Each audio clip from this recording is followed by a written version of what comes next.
ও চাঁদ বাবা, কোনোদিন তো আমার কথা ফেলুনি কো। বইয়ের জন্মদিনে একখানা গান গাও দিইনি? সে গান শোনাতে বলছো, শোনাতে পারি, কিন্তু কারোর জন্মদিন বলে পারবো না। ভাঙবে তবু মচকাবে না। ঠিক আছে, তাই না হয় হলো। আমরা শুনতে চাইছি, একখানা গান শুনে দাও আমাকে। জানিস তো কাকুন্দি একটা কথা, কলকাতায় তো আমাদের কেউ নেই, কিন্তু আমরা এটা বিশ্বাস করি যে কলকাতায় আমাদের কেউ থাকুক কি না থাকুক, সমুদ্রটা সব সময় আছে। সমুদ্রটার ওপর ভরসা করে আজকে সমুদ্রটা আমাদের সাহস জুগিয়েছে বলেই কিন্তু আমরা চারডোবা ছেড়ে এখানে আসতে পেরেছি। শুধু কি তাই, আমার অডিশনের ফর্মও তো এনে দিয়েছে সমুদ্রদা। অডিশনের ফর্ম কেন, এখানে থাকা থেকে শুরু করে সব কিছু সমুদ্রদা। আমাদের সমুদ্রদা ছাড়া আপনজন বলতে কেউ নেই। আচ্ছা, তাহলে কি এখানে কথাই হবে? মানে গানটা তাহলে শোনাবো না, তাই তো? আচ্ছা সরি সমুদ্রদা, সরি।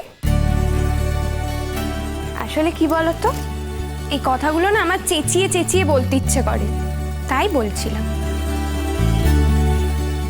ঠিক আছে, এবার সমুদ্রদা গান গাইবে। পৃথিবীর সবার জন্য তুমি হাত বাড়িয়ে দাও, শুধু আমি বাদে। একমাত্র আমি তো তোমার দু চক্ষের বিষ, জানি তো আমি। কিন্তু যেদিন আমি থাকবো না, সেদিন আমার কথাও তোমার মনে পড়বে, দেখো। সেটাই হবে তোমার শাস্তি। কখনো ভুলতে পারবে না আমাকে তুমি। তুমি গান করো। হ্যাঁ, চলো সমুদ্রদা। এটা করার কি খুব দরকার ছিল? কোনটা? এই যে এত কিছু, এসবের তো কোনো দরকার ছিল না। আমি কিছু করিনি। ছুটি আর সর্বজিতের মুখের দিকে তাকিয়ে যা করার করতে হয়েছে। ছুটি আর সর্বজিতের মুখের দিকে তাকিয়ে আপনি কিছু করতে যাবেন কেন? ওরা আপনাকে। আজব ব্যাপার, মানুষে মানুষে একটা সৌজন্যের সম্পর্ক থাকবে না? সেই জন্য আমার জন্মদিন পালন করার দরকার কি ছিল? এই শুনুন, আপনার পছন্দ না হলে আপনি চলে আসতে পারতেন তখন। তা তো আসেননি, তাহলে এখন আর এই সমস্ত কথা বলে কোনো লাভ নেই। আর পছন্দ যখন নয় তখন আর কখনো হবে না, ব্যাস মিটে গেল। আর কোনোদিন হবার প্রশ্নই বা উঠছে কোত্থেকে? চিরকাল তো আর আমি এই বাড়িতে থাকতে যাচ্ছি না। আর তাছাড়া শাইনি নেই। সেই সময় শাইনির বাড়িতে আপনি ওদের রেখেছেন, এই ব্যাপারে আমার একদম মত নেই। আপনি মত দেওয়ার কে? কারণ ওরা আমার আত্মীয়, ছুটি আমার বোন। তো তো আপনার কি কপিরাইট আছে নাকি? না, এরকম লেখা আছে যে ছুটি যাই করবে আপনার কাছে পারমিশন নিয়ে করতে হবে। এখন ও বিবাহিত, ওর হাজবেন্ড আছে, ওরা নিজেদের ভালো যথেষ্ট বোঝে। ওরা তো আর ভেতরের সব কথা জানে না, জানলে নিশ্চয়ই থাকতো না। কে বললো জানে না? জানে মানে? ওরা কি জানে? ওরা জানে যে আপনার আর আমার বিয়েটা একটা শর্তের বিয়ে। ওরা জানে যে আপনার জীবনের শাইনি নামের একটা মেয়ে আছে, যাকে আপনি ভালোবাসেন। আমি আপনার জীবনে কেউ না, কিচ্ছু না, এটা ওরা জানে। হ্যাঁ, নিশ্চয়ই জানে।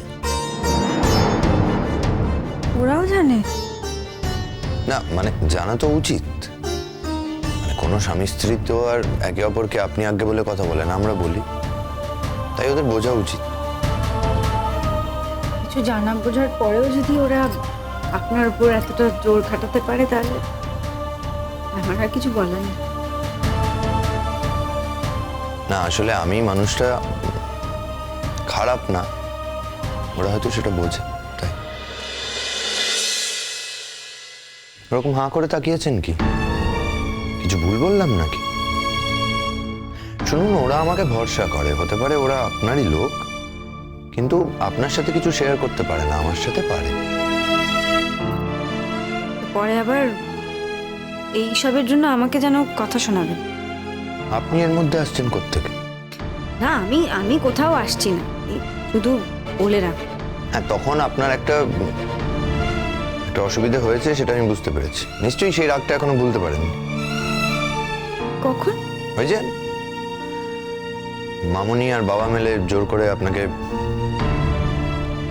প্রণাম করালো। এবং একবার যখন প্রণাম করেই ফেলেছেন পায়ে হাত দিয়ে, আর তো ফেরানোর কোনো উপায় নেই।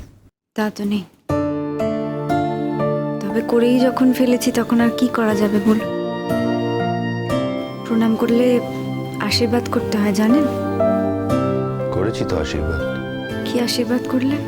আশীর্বাদ করেছি যাতে আপনি সুখে থাকেন এবং আপনার মনোবাসনা পূর্ণ হয়। আমার একটা কথা জিজ্ঞেস করার ছিল। হ্যাঁ, বলে ফেলুন। না, সর্বজিৎ আর ছুটি আমাকে অত দামি একটা শাড়ি, একটা আংটি গিফট দিল, মানে ওদের তো তেমন কোনো সামর্থ্য নেই। সে ব্যাপারে আমি কি করে বলি বলুন? আমি তো আর ওদের জিজ্ঞেস করতে পারি না যে এতগুলো টাকা ওরা কোথা থেকে জোগাড় করলো। না, আমি সে কথা বলছি না। হ্যাঁ, তাহলে কি বলছেন বলুন? না, তাই বলছি, মানে এতগুলো টাকা দিয়ে ওরা আমার জন্য এত দামি উপহার কেনই বা কিনতে গেল, আর এত টাকাই বা ওরা কোথায় পেল? পুত্রী তখন সবার সামনে আপনার ছবি তুলছিল। এরকম সবার মধ্যে বিভিন্ন পোজ দিয়ে ছবি তোলাটা আপনার ঠিক হয়নি। মানে পুত্রী একটা ছোট ছেলে, ও শখ করে আমার ছবি তুলতে চাইছিল, আর আর পোজ দিলাম, মানে পোজই বা কখন দিলাম? কেন? কাঁধে হাত দিয়ে এপাশ ওপাশ ঘুরিয়ে আপনার ছবি তুলছিল, আপনি তো বেশ এনজয় করছিলেন, আমি দেখেছি। হ্যাঁ, এনজয় মানে আমি এনজয় না করার কি আছে? পুত্রী অত ভালোবেসে ছবি তুলছিল। ও, ভালোবেসে আপনাকে যে যা করে আপনি তাতেই খুশি হয়ে যান? কি বলছেন বলুন তো যাতা? একদম ঠিক বলেছি। ভবিষ্যতে সবার সামনে এরকম দাঁড়িয়ে পোজ দিয়ে ছবি তুলবেন না, খারাপ লাগে দেখতে।